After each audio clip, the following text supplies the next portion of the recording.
So we are SGC Paranormal, Southern Graveyard Crew. This is some of our swag that we have online. Yep. I'm Nick. I'm Amanda. We've been doing this for 2 years. Yeah, about 2 years now. Probably before that, we were exploring graveyards. That's kind of our favorite thing to do. A little hobby of ours, I guess you could say. Yeah. So our personalities, good, bad, and the ugly. Oh boy, this is going to be fun.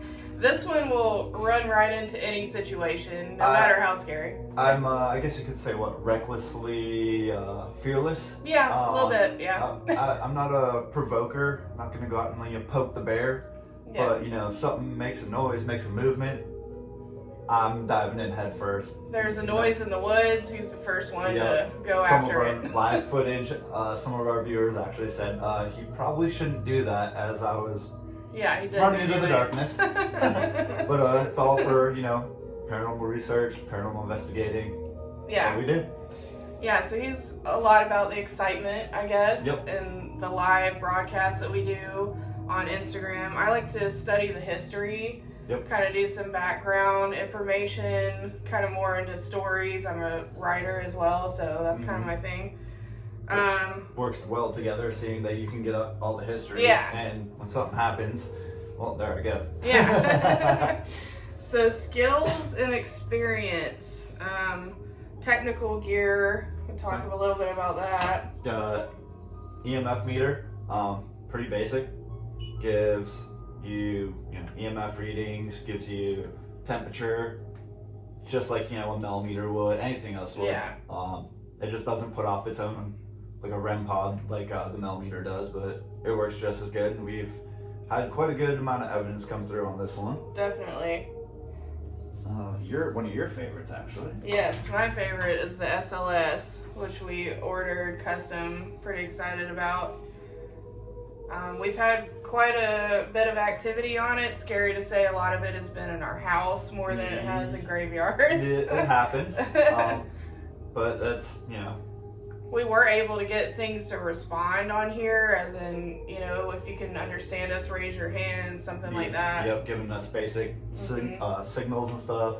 Also, one time I had a ghost hug me. He did. Had a ghost actually hug me on the SLS. You see it go in and kind of do that motion around me. So it was pretty really cool. Neat. It was a cool experience. Let's see, apps. We use Ghost Radio. Yep. Ghost Radio. Yep. Ghost Speak is another one. Yeah, we tried several different ones. I think some are more accurate than others. I think the ones that don't respond as much probably are more real. Yep. It's hard to say. Everybody has their preference with that. My personal favorite, the good old-fashioned SB7 Spirit Box that I personally detuned myself. So I took the AM antenna and the FM antenna out, and the fact that you get responses on it with no antenna. And a lot of times are intelligent. I wouldn't say always, but a lot of times if we ask questions, we get answers that make sense. Yep. Or at least some time period, maybe something residual. So it's cool. It's a lot of fun. Yeah. What makes us stand out in a group of ghost hunters? One of the rare couples that do it. Yeah. Not many couples do it. One person in a couple is normally like, yeah. It's like, no, let's go. We're both head first. Don't know. Yeah, not too many couples do it, so we have a lot of fun. Yep. Our process and what's unique about it. The graveyards especially, I think we don't do as many haunted places. Of course, the lockdown has a lot to do with that. We have done some haunted inns, such as the Country Squire Inn. We also explored the nursing home. An abandoned nursing home. That was pretty intense. That's on our YouTube as well. What's unique about it? I just say we're open-minded. We try a lot of different things. We lead off with our bodies, pretty much. Because you walk into a place, you're gonna feel a vibe. You're gonna feel energy. I mean, everyone does in one way or another. Yeah. And we definitely lead off that way.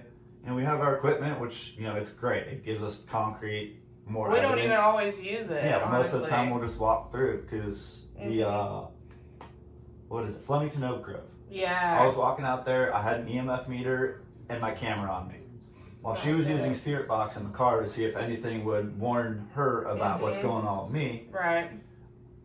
just out there with me and an EMF meter, and I actually heard a music box in the middle of a graveyard go off. Yeah, in the middle of the night, nothing around it at all. Nothing.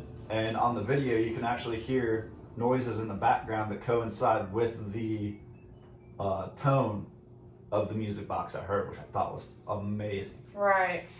As far as good and bad goes, I'd say we're kind of gray area. I think there can't be dark without light and vice versa. So I think things are kind of middle ground depending. Of course, there are some spirits that are malevolent, but we haven't come across a lot, thankfully, so that's Fingers a good crossed. thing. And that's about it. So we're about at time, but we appreciate this opportunity. Thank you, guys. We'd love to hear from you. Yep. Thank you.